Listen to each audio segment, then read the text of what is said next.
Well, welcome back, high school hockey fans. Another season started. The 2018-2019 season just started recently, and Wisconsin Prep Hockey is already hard at work, as you would expect. I'm Mike Hammett, bringing you the show this week. Trasher will be along, also Burglar, Bill Jr., and Del Scanlon. As the whole crew, the band's back together, I guess you could say.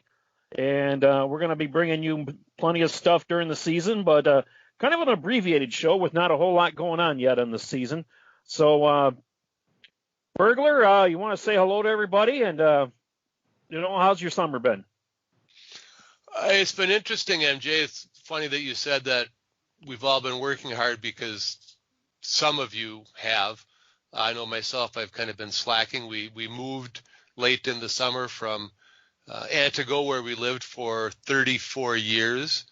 Now we live in the Weston, the suburb of the Wausau area. Live in Weston, just a stone's throw from the Greenheck Fieldhouse. So instead of covering a lot of games at the Langlade County Multi-Purpose Building, I may be doing more games from the Greenheck Fieldhouse and actually closer to Marathon Park for Wausau East and Merrill and West games there. But yeah, it was interesting. We moved. We're getting accustomed to the new place. Like I said, 34 years in Antigo is a long time, but it was time to get out of there. Delmar, how was your summer? My summer's busy, getting some motorcycle time in, doing Bikers Against Child Abuse, and now that fall going into winter's coming around, spend a little more time at the hockey rink, up watching a little bit of Learn to Skate, getting to talk to Neil Matson, RWD's head coach, and talk to him about how his first game went, and actually talk to him a little bit about what it's like to have a freshman goaltender in net this year already. And they put in two games, won by shutout and lost one by shutout. But we'll see how the season goes, and starting to get in the mood to get it into full swing with this. Bill Jr., welcome back to the Cheese State or Badger State or whatever you want to call it. And I know you don't live too far away from Dad, I would bet. No, I'm pretty sure I could throw that stone and hit his house. Yeah, after 5 years in Kansas, 4 years in Ohio, 6, 7 years in Minnesota, I am back in Wisconsin again. So, yep, here in Weston, close to the grandparents. You don't have to ask. My summer sucked, but things are moving on. Things are moving on. All right, well, let's get started with now that everybody's checked in for the summer. I don't know what they did this summer, except me. All I got in October was a new hip, but let us not digress. Game recaps. Trasher. Saturday, you got the chance to go up to the Eau Claire Memorial Tournament and got to see some pretty good action up there, as it always promises some pretty good teams in the tournament. And what did you see? Well, MJ, what do you think? I saw pretty good hockey, right? I would venture to say yes.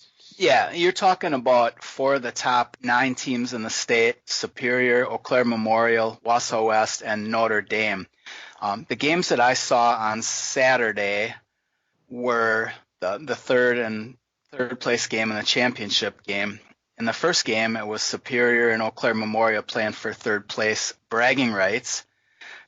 First period, no score. Second period, Superior scored 3 goals in 5 minutes to take a 3-0 lead, and it looked like they were ready to run away with it.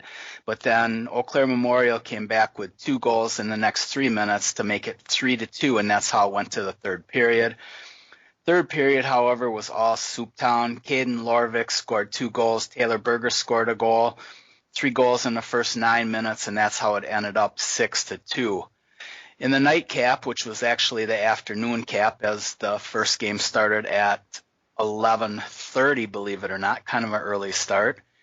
The championship game was Notre Dame Academy Tritons versus the Wausau West Warriors, and that game was all Notre Dame. They ended up winning 5-0, and the kid that I saw in that game that looked really good was Brendan Poshak. He had 2 goals and 2 assists. He scored 4 points. He was all over the ice. Definitely the best player on the ice at that point in time. Talked to B.J. Brandt, the Wausau West coach, after the game, and his team had, I believe, 10 penalties in that game. The night before, they had beat Superior 4-3. Superior had probably more than that, and they might have had like 11 or 12 penalties. His comment to me was, now I know how Superior felt last night. So they were in the box all night. They had a couple of 5-on-3 kills that they did okay on. They had one where they made a line change on a 5-on-3 and ended up with a 4-on-1 for Notre Dame. They ended up scoring. So things didn't go right for them, but they got a chance to look at their freshman netminder, Adam Prokop, who's going to compete with Nick Honor this year for the starting job. BJ was saying that they're probably going to split work for the first month or so and see where everything's at. But a good tournament. Notre Dame comes out with a championship trophy. 4 really good teams, and we'll probably see them late in the season, and possibly most, if not all of them, at Madison. Michael, go ahead, Junior. Is one of those teams going to be the 2018 Wisconsin Badger football team, where they start the season ranked in the top 10 and then just have a disaster of a season? Or are those 4 hockey teams protected from that kind of failure? Too soon, Bill. Too soon, maybe. There could possibly be one of them. I was told by more than one person that Superior is going to be back to where they were in their heyday. A top 3, 4, 5 team in the state, a serious contender for the state title. They looked really good. And there was more than a couple people that said the same thing. So I can tell you that of these 4 teams, I think they'll all do very well. It just, the season has to play out. We'll see what happens. No, my too soon comment was that it's, too soon to be making light of the fact that, the college and NFL football seasons ended last weekend for, Badger and Packer fans. True that. Well, these 4 teams that played, and they're all perennial top 10 teams, and all of them are going to get better. So, maybe Eau Claire Memorial lost, 2 this weekend, but they will get better. It's Eau Claire Memorial. It's not all gloom and doom for the old Abes. Right, and one of the things about this tournament was that Notre Dame had more or less one of the veteran netminders in sophomore Bo Buckley. Eau Claire Memorial graduated Hudicek, so he's gone. They were playing, I believe, they're talking about playing sophomores and freshmen. I mean, they don't have really a junior or seniors to step up. So, I mean, your netminders kind of get trial by fire early in the year, and it's not like you had an upperclassman to kind of to lean on. Now all of a sudden you got these young kids, and there might be some growing pains. So we'll have to see what happens. I agree with that, Michael. There's, I know down here there's also the same situation with young goaltenders, and they just kind of got to find their way. What always helps is a great defensive team will make a goaltender look really good, and we know how that can be. All right, our player of the week. Let's move on. Burglar. We got a girl recipient. We got a boy recipient. Would you like to tell everybody about him? I would, MJ, as a matter of fact. On the girls' side, a freshman, forward Mackenzie Weeks from the Western Wisconsin Stars. Weeks scored 6 points in 3 games her opening weekend of her varsity career. Mackenzie notched 2 goals versus an honorable mention team, the Black River Falls, on Friday night and finished the weekend with a hat trick and 1 assist to push the Western Wisconsin Stars to a 4-0 win over Black River on Saturday night. Not only did Mackenzie Weeks show up big in the scoreboard in her varsity debut, but she back-checked consistently, blocked shots, and was a huge positive influence and voice on the bench for the Western Wisconsin Stars. On the boys' side, junior forward Brendan Poshak, who Trasher just talked about a couple minutes ago, a junior forward from Notre Dame, scored 7 points, 4 goals and 3 assists in the Eau Claire Memorial Tournament over the weekend. He had 2 goals and an assist in the 5-4 shootout win over Eau Claire Memorial, then scored 2 goals and 2 assists in a 5-0 win over Wausau West in the title game. So on the girls' side, Mackenzie Weeks. On the boys' side, Brendan Poshak, our unsponsored players of the week for Wisconsin Prep Hockey for the opening week.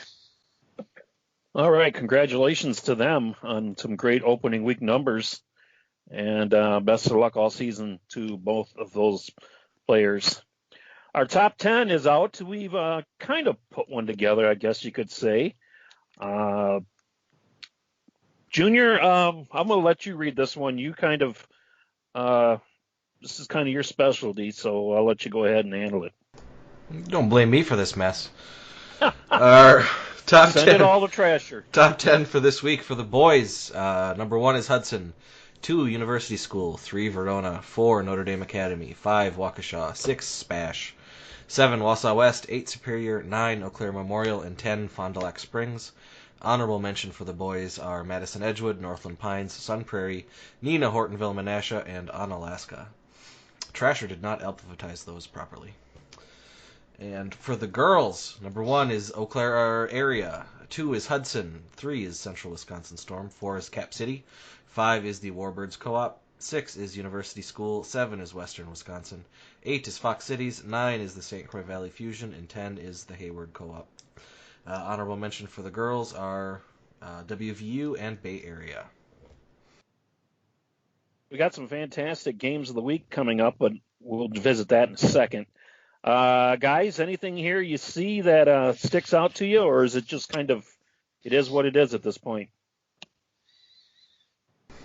Other than Sun Prairie, they're not usually a fixture. I think most of the rest of the boys' top 10 is the same, or top 15, I guess it is the same as it was for a good portion of last year. Or the same as it is for a good portion of every year. Yeah, that's true. A lot of the familiar faces in there. Hey guys, there was an article in the Madison papers, Madison.com actually website, talking about Sun Prairie being a surprise team as far as how they're going to do this year. They return, and I didn't really do any research on this, so it sounded like it was a great thing, but maybe it's not. They're returning 5 all Big 8 all-conference players from last year. And it didn't really go on to explain if they were first team, second team, honorable mention, but that sounds pretty good. MJ, you've had a chance to check out these guys down there a little bit. What do you think about Sun Prairie Cardinals this year? Sun Prairie Cardinals are always a solid team. Bennett Hallblade, who's a star in the making for Sun Prairie, leading that team this year. A lot of times Sun Prairie, they don't have down years. They just seem to be solid every year. And I see this year to be no exception to that, as Chris Finkler has stepped right in where Steve Hanrahan left off over the years and really done a nice job of keeping this program together and making them contenders in the Big 8 and also a contender to go to state. So, Sun Prairie is always in the mix here in the Big 8 conference. Big 8's going to be looking a little bit of a logjam at the top, I'm expecting this year, though. Well, who else? Last year, though, Sun Prairie made it to state last year, and did they make it 2 years ago, or did they two years ago? They had that 2 years ago. They had the goaltender. Kid's name slips my mind right now, but he was a phenomenal goaltender, and he could carry them a long way, and they almost had enough to get to the state championship game. I I can't believe Trasher hasn't jumped in with it yet. But, 2 years ago, they had a nice team, and they were able to make it this year. Sam Dunn. I was gonna say Brett Wright. See, if only there was a website where we could look that information up at the either that, or you can even go old school and go Larry Clemens, or not. Well, we'll have to check into that website thing. Maybe we can possibly get involved on the ground floor on developing one, because Wisconsin could certainly use something like that. It's a shame that there's really nothing around. Now for my next question is, how many boys high school teams do we have this year that we lost a few to co-op this last season? I think the number was 87, if I remember right. Lost a couple teams. On the girls' side, I believe it's 28. They had a couple of co-ops. From a high of 33 a few years ago. Well, I mean, you guys remember like 10, 12 years ago how everybody was saying, oh, if the boys team's numbers gets up to 96, we'll be able to go to 2 divisions. Well, it got up to, I think, a high of 93, and it's been falling every year. And I mean, you can blame it on whatever you want to blame it on, but was it next year or the year after, they're going to go to 2 divisions, and we'll just see how that works. I mean, that's a story for another day, but it's kind of tough, It just seems like there's all these different factors that are causing the number of teams to drop down, for whatever reason. I'm sure Burglar has a good idea of why, and he might be willing to tell us, but he might be waiting for another day. Waiting for another day. Yeah, we'll get one of those rants out there. He's not the best color guy in hockey for nothing. That is true. That is very true. So, anyways, we were talking about our games of the week, and these are a couple of pretty good games. Going to have the boys on Saturday up at Marathon Park at 3:30. USM comes up to take on Wausau West, which will be always a good game when these two teams get together. And on the girls' side, Wisconsin Valley Union going to take on the CW Storm. Tuesday night, 7 o'clock over at Greenheck. We'll have photos and reaction and articles on both those games here in Wisconsin Prep Hockey. And, guys, one of the things I wanted to bring up here, since we talked about a lot of stuff, Michael, you talked about how Superior is going to be back in, looking to be back in their top 5 ways. And it leads me to think about, you've got Superior in that Section 1, and that Section 1 is the road through that has been through Hudson. And you're kind of wondering near the end of the season how this is all going to shake out. Those two, a number 1 team in the state, Hudson, right now, and they've been number 1 the last 2 years with 2 straight titles. How is that all going to shake down? It could make for a very interesting February. Well, I think it definitely could, and it has, and it will. That's 100 days away. That's a lifetime in a hockey season. But, these guys are all pointing for that, obviously. Some teams more than others. If you're 2-22, you don't really have a chance. But Superior and Hudson, they're definitely, it'll be a battle through the season. I'm not sure. I think they probably match up at least once during the regular season. It should be very interesting, and it almost seems a shame sometimes that you have some top teams in the same sectional, and there's got to be a loser, and they're kind of SOL, right? But that's just the way it works out, until we get like a completely somehow seeded playoff structure. Well, that'll never happen anyway, but there's always going to be a team that deserves to go but just happens to lose to a team that happened to be a little bit better that day. So, middle of February, end of February, we'll see what happens. Hudson and Superior, I think if you had to pick two teams that have a good shot to go, they'd be a pretty good duo. Well, we'll get a sneak peek at that on Saturday. I think me going up to Superior to spend the weekend would be a little bit extreme to get away from my grandchildren. But Hudson does travel up to Superior on Saturday, so we'll have to get somebody to give us a report on that game, because then they'll play each other again in January. So these two teams will play each other twice, before the playoffs roll around. Is it too early to say here in November that game is important for seeding? Yes. This coming Saturday's game? Yes, it is too early. Yes, it's too early, and it doesn't really matter. Because they play again later anyway.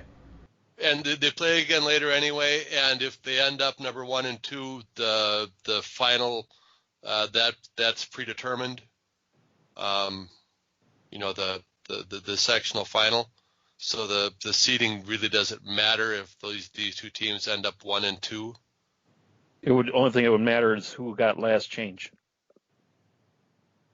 Yeah, that. Correct. Okay. Or if there was a big discrepancy between, teams 3 and 4. Okay. All right. I see where you're going with that. So, well, guys, any other thoughts you want to put in here while we got everybody's ear on this? Well, our girls' game of the week is the northern half of the Wisconsin Valley Conference versus the southern half of the Wisconsin Valley Conference.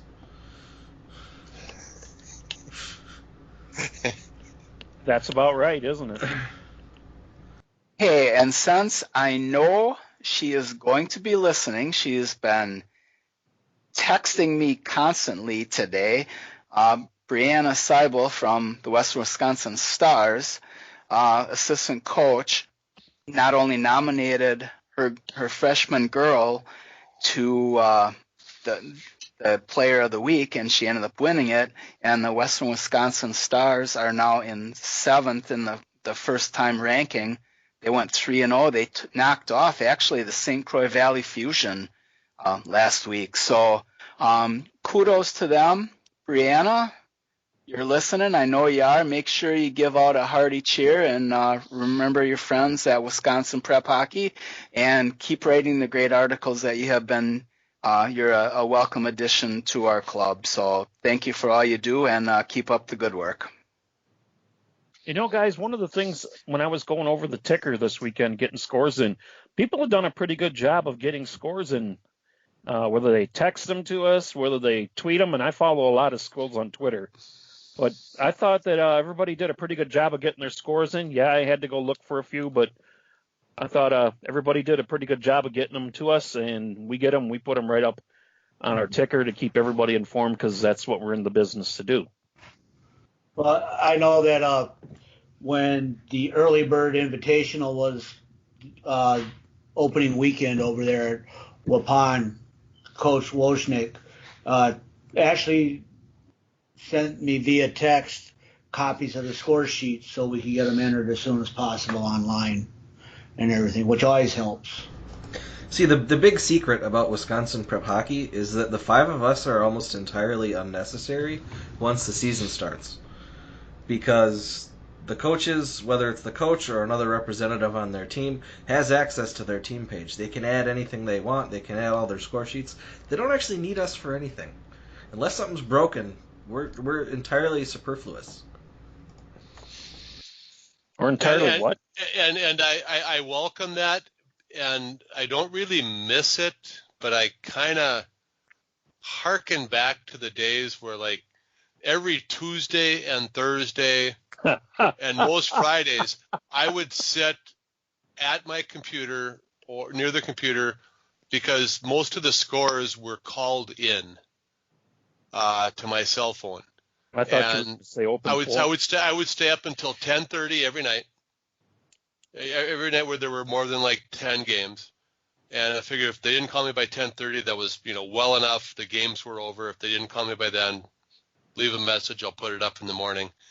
Yeah, that used to be how about half of the scores got on the site was people would call in their scores to me. And I think, Doug Coleman from University School always called in. And I think the last one, before he just, gave up on the calling, was Rusty Mitch from Pacelli.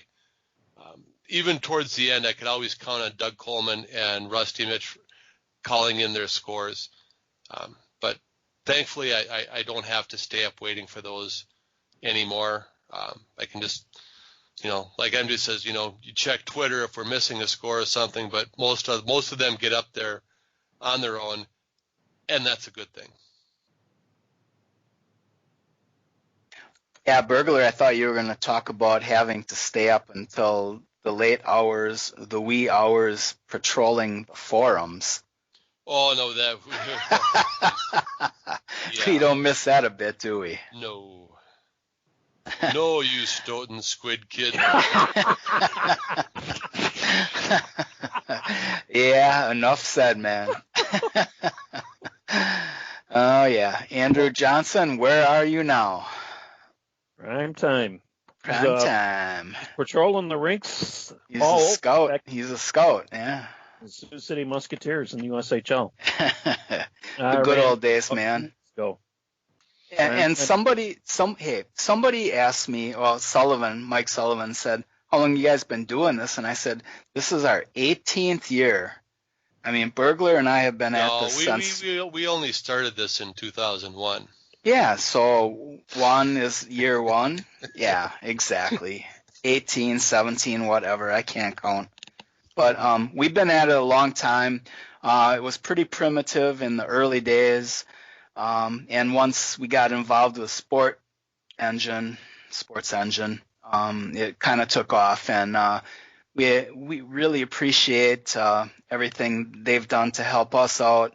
I've bent the ear of at least 2 or 3 support people over the last couple of weeks trying to resolve issues that might have been imaginary or not, but they've been really good, and they've given us a great platform to present to all you guys out there. So, we appreciate that. Okay. And on that note, guys, I think does that about do it for this week? It's enough for me. Yeah, I second that. All right. Next week, we'll try to do better. You've been listening to This Week in Wisconsin Prep Hockey.